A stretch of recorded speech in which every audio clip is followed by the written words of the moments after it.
بسم الله الرحمن الرحيم اليوم أكملت لكم دينكم وأتممت عليكم نعمتي ورضيت لكم الإسلام دينا.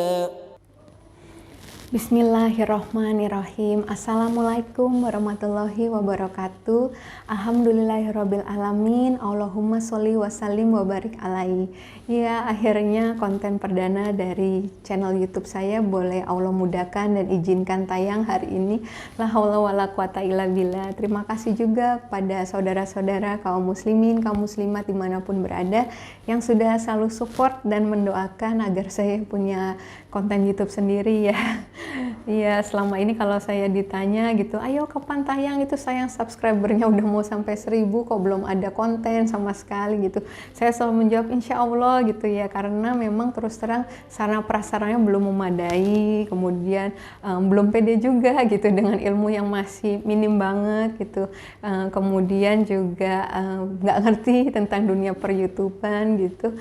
Kemudian banyak pertimbangan lain sih sampai akhirnya beberapa hari lalu, Masya Allah, Allah kirimkan seorang yang dermawan yang mau menghibahkan mikrofonnya, katanya jarang dipakai gitu, karena menurut beliau audio penting banget nih Bu Dokter, walaupun masih pakai kamera HP, tapi ya insya Allah nanti pelan-pelan ada rezeki bisa ganti kamera yang kualitas gambarnya lebih bagus gitu ya.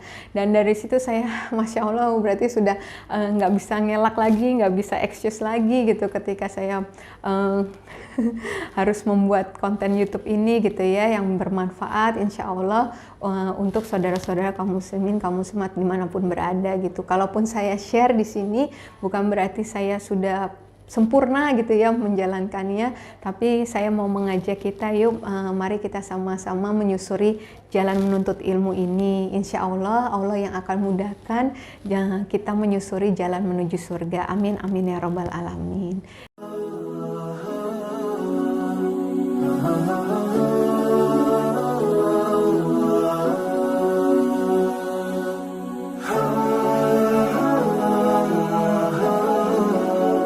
Ya, untuk permulaan ini insya Allah rencananya saya akan membahas manfaat-manfaat dari syariat ataupun sunnah Rasulullah terkait dengan kesehatan khususnya ya, karena memang terus terang hal inilah yang membawa saya tertarik untuk mengenal Islam dan akhirnya alhamdulillah bisa meraih hidayah Allah gitu.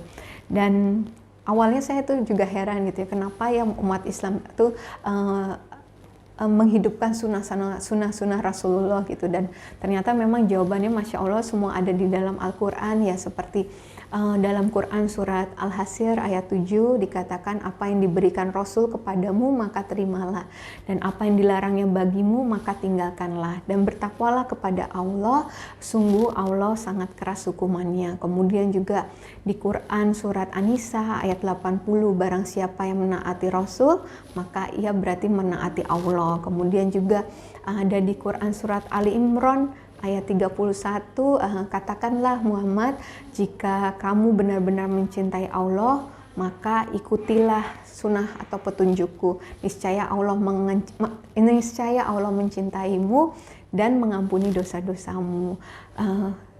Ya, Allah Maha Pengampun lagi Maha Penyayang ya. Kemudian ada juga dari Quran surat Al-Ahzab ayat 21, sesungguhnya telah ada pada diri Rasulullah suatu teladan yang baik bagimu, yaitu bagi orang yang mengharap rahmat Allah dan balasan kebaikan pada hari kiamat, dan yang banyak menyebut nama Allah, seperti itu ya. Masya Allah. Dari situ kita tahu bahwa pentingnya menghidupkan sunnah, dan dari sekian banyak sunnah itu mungkin yang menarik perhatian saya adalah belakangan ini, terutama 3-4 minggu ke belakang kemarin adalah sunnah bersiwak gitu ya. Ini juga topik yang sering ditanyakan kepada saya berhubung mungkin profesi saya sebagai dokter gigi ya gitu. Ya, jadi awalnya itu saya waktu tahu tentang sunnah bersiwak ini ya, sejak memeluk Islam itu saya hanya mengganti pasta gigi dan mouthwash saya dengan bahan-bahan yang dikatakan mengandung siwak gitu ya. mouthwashnya, kemudian pasta giginya seperti itu, dan nggak berpikir untuk memakai siwak aslinya gitu, karena bayangannya ribet kali ya, kayu lagi, takutnya malah kasar nggak ya, ngerusak gusi nggak ya, melukai gusi atau enggak, seperti itu sih.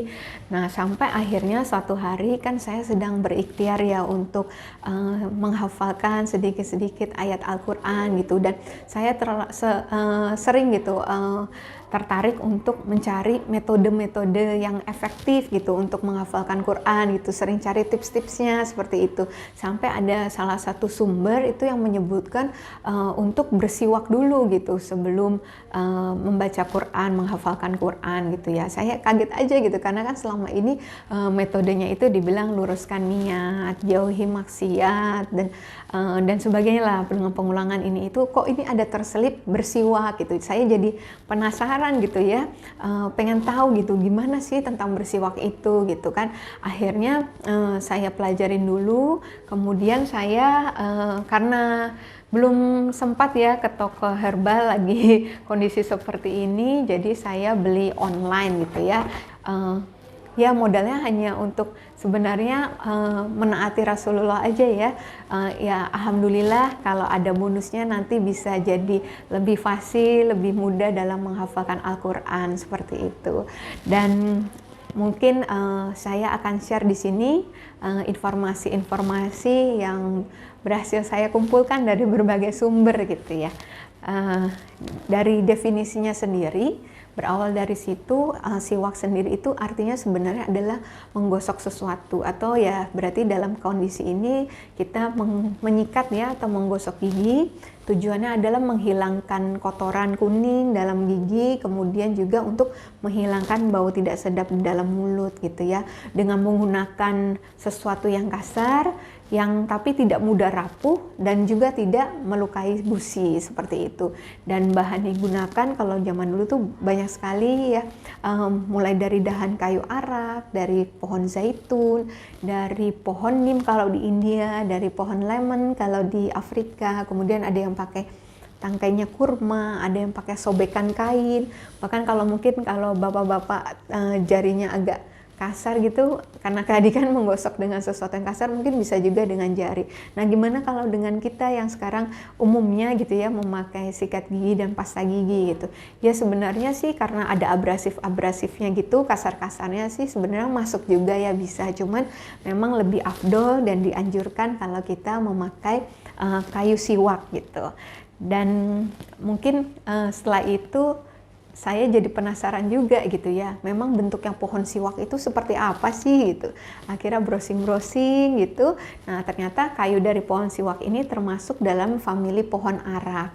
Dan spesiesnya itu ada bermacam-macam, antara lain ada Salvadora persica, ada Salvadora indica, ada Galenia asiatica gitu. Dan bangsa Arab sering menyebutnya macam-macam, kayak tadi ya di boxnya itu ada miswak, pohon sikat gigi, ada kayu sugi, ada pilu gitu. Dan banyak terdapatnya itu di Gunung Sinai, di Sudan, di Yaman, di India Timur, kemudian di Afrika. Nah, kalau kita lihat bentuknya sendiri, yaitu pohon ini termasuk pohon subtropis ya, berusia panjang, kemudian juga aromanya khas, ada kandungan rasa pedas-pedasnya seperti mustard ya mungkin yang kalau kita kenal, kemudian juga pohonnya itu besar gitu, rantingnya tuh lebat seperti pohon delima gitu, tapi lucunya batangnya itu pendek gitu, nggak lebih dari 1 kaki, warnanya coklat muda, kemudian ujungnya itu seperti dipintal ya, keriting gitu. Nah, kemudian dari daunnya itu kecil, berkilau, dan selalu hijau sepanjang musim. Sedangkan buahnya itu kecil warna putih. Kalau buahnya itu seperti tandan buah anggur. Dan yang dipakai untuk sebagai kayu siwak adalah bagian dari inti akarnya yang diperoleh dengan cara menggali tanah terlebih dahulu. Nah, kemudian kalau boleh cerita sedikit, sejarah singkatnya, konon katanya siwak ini sudah digunakan sejak 7.000 tahun yang lalu, yaitu oleh bangsa Babilonia, kemudian digunakan juga oleh bangsa Yunani, bangsa Romawi, Yahudi, Mesir, sampai akhirnya di peradaban Islam yang pertama kali menggunakan adalah Nabi Ismail. Nah, dahulu juga ada suatu kisah yang menarik terkait siwak ini ya. Suatu hari para sahabat ini kemenangan di medan perangnya tuh seperti agak tertunda gitu, sampai salah seorang sahabat itu berkata gitu, barangkali mungkin karena kita belum bersiwak ya gitu. Dan akhirnya karena di medan perang posisinya, mereka jadi berusaha mencari tanaman sejenis yang bisa dijadikan kayu siwak gitu ya. Dan kemudian mereka mengambil dan memotong dahan pohon tersebut, kemudian mereka bersiwak gitu ya. Dan di sisi lain musuh gitu yang memata-matai itu melihat mereka dan malah menjadi gemetar gitu ya, karena dikiranya mereka adalah kaum muslimin tersebut sedang mengasah giginya dan siap untuk memakan mereka. Masya Allah ya, Allah menanamkan rasa takut di dalam hati para musuh tersebut, dan akhirnya kemenangan menjadi milik kaum muslimin. Menarik ya. Nah, kalau dari petunjuk Nabi sendiri tentang bersiwak itu sungguh sangat banyak banget kalau kita cari gitu ya. Dan ternyata yang paling banyak itu diriwayatkan oleh hadis riwayat Bukhari dari Anas bahwa Nabi bersabda, sungguh aku telah sering menyampaikan kepada kalian perihal bersiwak. Sering gitu ya. Artinya menunjukkan bahwa siwak ini adalah sunnah fitrah yang sangat ditekankan untuk diamalkan gitu ya. Dan ada lagi hadis riwayat Muslim mengatakan 10 kebiasaan yang termasuk fitrah, dan beliau menyebutkan diantaranya adalah bersiwak. Nah, dalam banyak hadis sahih juga diriwayatkan bahwasanya Nabi bersabda, hendaklah kalian bersiwak karena siwak itu membersihkan mulut dan mendatangkan ridho Allah. Masya Allah, jadi kita kalau bersiwak itu dapat 2 ganjaran sekaligus ya, langsung dibalas di dunia ini, yaitu mulut menjadi bersih gitu ya, dan kita juga mendapatkan ridho Allah, pahala juga. Kemudian dari Abu Hurairah, Nabi Muhammad bersabda, kalau lo bukan karena aku khawatir memberatkan umatku, Masya Allah cintanya Rasulullah ya kepada kita umatnya, niscaya aku perintahkan mereka bersiwak setiap akan mendirikan sholat, atau dalam lafal lain disebutkan setiap akan berwudu. Hadis riwayat Bukhari Muslim. Nah, Nabi Muhammad juga bersabda, sholat dengan bersiwak itu lebih baik daripada 70 rakaat tanpa bersiwak. Hadis ini diriwayatkan oleh Imam Al-Baihaqi dan imam lainnya, dan disahihkan oleh Imam Al-Hakim. Kemudian kalau kita baca yang lainnya juga, keutamaan bersiwak itu sangat banyak. Antara lain itu yang pertama menjadikan malaikat kagum, sebaliknya membuat syaitan marah tentunya. Kemudian menggiatkan kita dalam berbagai kegiatan ibadah ya, seperti sholat, membaca Al-Quran, kemudian berzikir. Kenapa? Karena ini bisa menghilangkan ngantuk gitu. Kemudian juga banyak ulama mewajibkan anak-anaknya untuk bersiwak karena itu bisa mempertajam atau mencerdaskan akal. Kemudian memfasihkan lisan, Masya Allah ya, berarti memang tipsnya itu betul gitu ya. Kalau mau lancar, cepat menghafalkan Quran, boleh dicoba kita amalkan bersiwak ini. Kemudian memperbanyak kebaikan, dan yang terakhir itu mempermudah saat sakaratul maut ya, mempermudah keluarnya roh, meringankan sakit, kemudian mempermudah pelafalan syahadat gitu. Ya, sebagaimana diriwayatkan dalam hadis riwayat Bukhari Muslim dari Ibunda Aisyah radhiyallahu anha, dia berkata, Abdurrahman bin Abu Bakar Asy-Siddiq radhiyallahu anhuma masuk ke tempat Nabi yang saat itu bersandar ke dadaku. Abdurrahman membawa siwak yang masih basah yang biasa digosokkan di giginya. Rasulullah memandangi terus siwak Abdurrahman itu. Lalu aku segera mengambil siwak tersebut, lalu aku memotongnya dengan gigiku dan aku membuatnya tampak bagus. Kemudian aku menyerahkannya kepada Nabi, lalu beliau menggosok giginya dengannya. Aku tidak pernah melihat Rasulullah menggosok giginya yang lebih baik daripada saat itu, Masya Allah. Setelah itu Rasulullah mengangkat tangan atau jarinya, kemudian bersabda di Ar-Rafiqul A'la 3 kali, kemudian beliau wafat. Masya Allah ya, di akhir hidupnya justru Rasulullah tidak meninggalkan amalan bersiwak.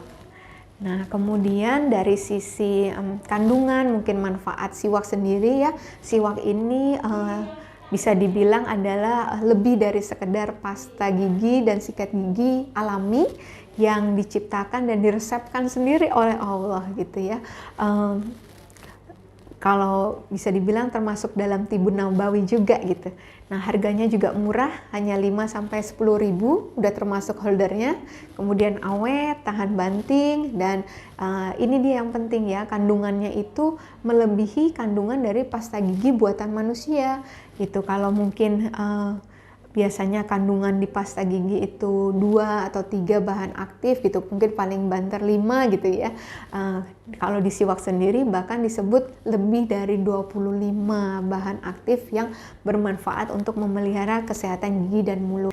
Kemudian juga kalau dibandingkan efektivitasnya ya, pasta gigi itu biasanya masih efektif sekitar 20 menit setelah pemakaian, dan setelah itu kita tahu kalau dalam 2 jam bakteri akan kembali seperti semula gitu. Sementara kalau siwak itu sudah diteliti itu efektivitasnya bisa 6-8 jam setelah pemakaian. Mungkin kalau dengan sikat gigi segarnya mungkin hanya sekitar 20 menit, nggak sampai setengah jam. Nah, ini dengan siwak itu bisa berjam-jam, bahkan 6-8 jam. Itu Masya Allah ya. Beda banget gitu kan perbandingannya. Kemudian pada tahun 2008 sendiri, Organisasi Kesehatan Dunia WHO juga merekomendasikan siwak ini sebagai alternatif sikat gigi yang sehat.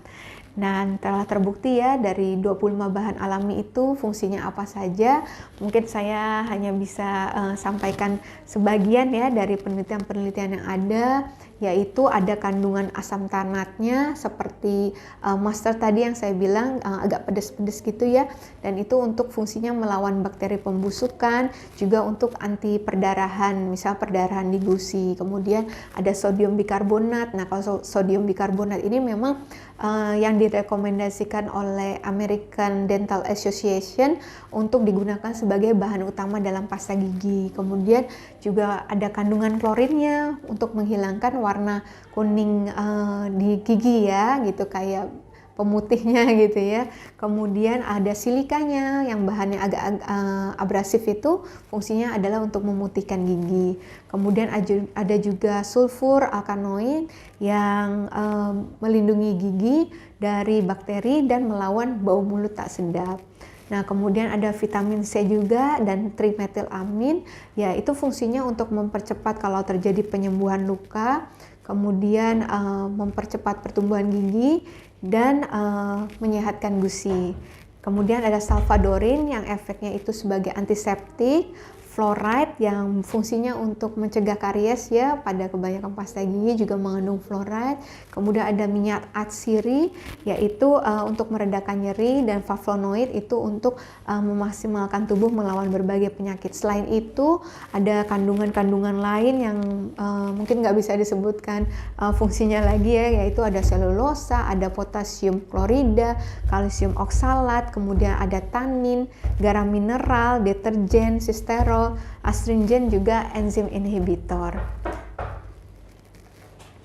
Kemudian selain tadi ada penelitian-penelitian lain juga menyebutkan bahwa manfaatnya yaitu meningkatkan air liur, memperbaiki pencernaan, bermanfaat untuk penyakit punggung, mengeluarkan dahak, menjernihkan suara, kemudian membantu kecanduan nikotin, memperlancar buang air kecil, membersihkan kandung kemih, kemudian melancarkan buang air besar, mengandung air pahit buat obat perut, menghentikan diare, dan juga untuk mencegah penumpukan zat kapur dan menajamkan pandangan. Masya Allah.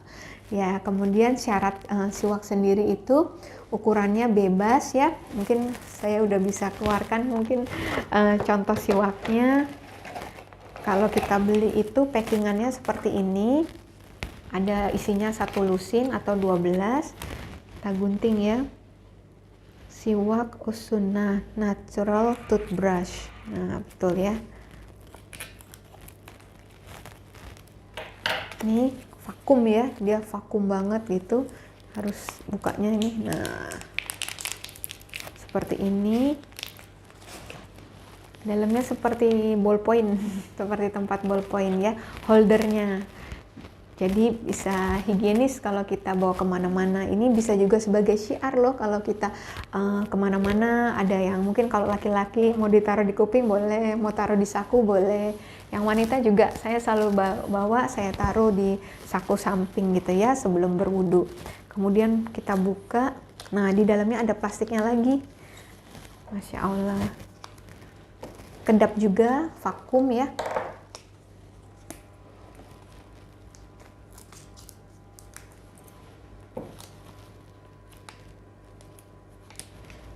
Nah ini tuh batang kayunya terlihat masih basah ya, tuh, lembab gitu.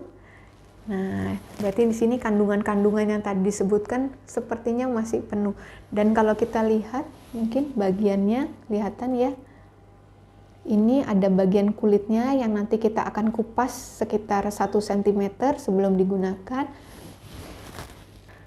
Nah, ini dia syarat siwak itu memang dalam berbagai kitab fikih disebutkan bahwa ukurannya bebas, tapi kalau bisa memang yang tidak lebih besar dari ibu jari dan tidak lebih kecil daripada kelingking gitu ya. Kemudian panjangnya tidak lebih panjang dari sejengkal dan tidak lebih pendek dari 4 jari.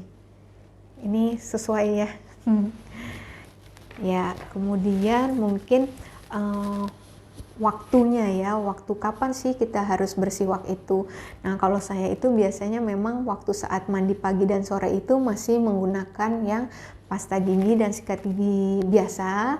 Kemudian yang bersiwaknya ini saya lakukan yaitu ketika berwudu hendak sholat, yaitu sebelum berkumur, kemudian ketika hendak membaca Al-Quran, kita kan juga wudhu dulu ya. Kemudian ketika memasuki rumah, harusnya setiap kita pergi dari mana-mana, ini harus tersedia ini di depannya. Kemudian seperti kalau sekarang PPKM kan ada wastafel ya di depan gitu untuk cuci tangan. Nah jangan lupa taruh siwaknya juga di depan. Kemudian ketika hendak tidur dan ketika kita bangun tidur itu kan mungkin baunya ekstra ya. Jadi ini efektif untuk menghilangkan bau-bau yang tak sedap gitu. Nah juga bisa dipakai, nggak harus nunggu wudhu sih, ketika kita juga ada perubahan bau, perubahan warna gitu, boleh dipakai ya. Mungkin kalau kita sedang berpuasa, mungkin lama diam, atau sebaliknya ketika kita lagi banyak bicara atau habis makan yang baunya agak tajam gitu ya. Ini saya udah pernah praktekkan juga gitu ya. Saya habis makan steak, kemudian ada acarnya itu acar bawang gitu ya, bawang merah, dan biasanya ketika saya setelah makan saya sikat gigi itu bau bawangnya masih berasa gitu. Tapi Masya Allah waktu saya coba menggunakan siwak ini baunya benar-benar hilang gitu ya. Bahkan saya tes gitu ya gitu, itu benar-benar nggak ada bau bawangnya sama sekali lagi gitu, Masya Allah. Dan selanjutnya mungkin doanya apa yang sebelum kita bersiwak itu sebenarnya mirip sama aja dengan waktu kita mau menyikat gigi ya. Itu kan ada doanya, Allahumma bayit bihi asnani wasyudda bihi listati wasabit bihi lahati wa afshi bihi lisani wa barik li fihi wa asbitni alaihi ya arhamar rahimin.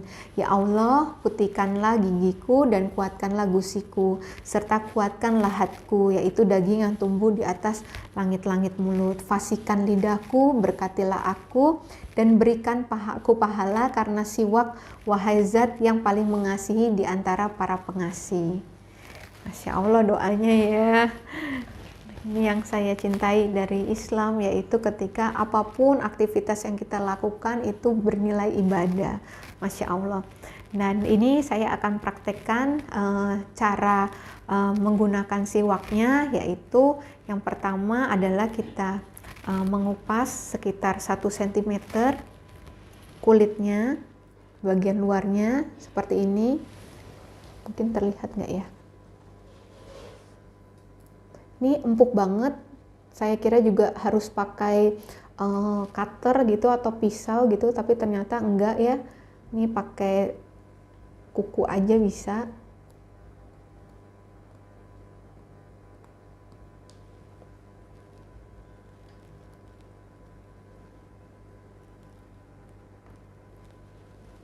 Nah, kemudian ini sudah terlihat ya bagian dalamnya, yang ini akan berfungsi seperti sebagai sikat. Pertamanya ini kan masih rapat menempel gitu ya, bisa kita pecahkan sih dengan jari-jari kita, tapi biasanya disarankan untuk digigit.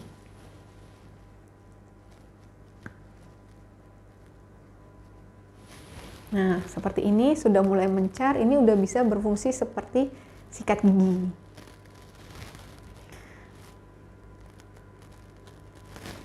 Nah, cara pegangnya itu yaitu sunnahnya adalah 2 jari di bawah, 3 jari di atas. Jadi yang jempol atau ibu jari dengan kelingking ada di bawah, yang ini di atas. Kenapa sih? Emang nggak boleh pakai cara biasa aja sih, kayak kita megang sikat gigi gitu ya, misalnya gini. Nah, ini untuk membedakan aja sih, karena memang kan ini kita maksudnya adalah untuk beribadah, jadi harus kita bedakan baiknya dengan kebiasaan kita. Nah, begini, seperti ini. Kemudian kita meletakkannya itu di tengah sini. Gerakannya itu seperti angka 8. Kita awali dulu dari gigi permukaan luar gigi kanan atas, kemudian ke gigi kanan bawah, naik ke gigi kiri atas, kemudian ke kiri bawah. Dilakukan 3 kali. 2, kemudian 3. Nggak sakit sama sekali, nggak ngelukain gusi ya. Kemudian bagian dalamnya juga perlu kita bersihkan ya.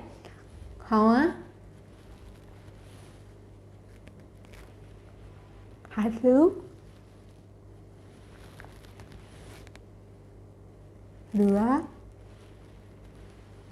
3. Bagian mana lagi? Yaitu lidah dan langit-langit. Sama 3 kali juga.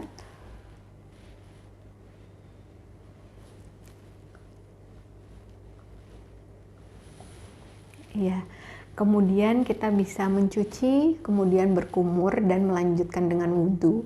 Dan memang dianjurkan untuk dipotong ini sehari sekali supaya mungkin lebih higienis ya, nggak ada kuman-kuman yang tinggal di ujung siwak ini gitu. Dan bisa selesainya kita masukkan lagi ke dalam holder seperti ini.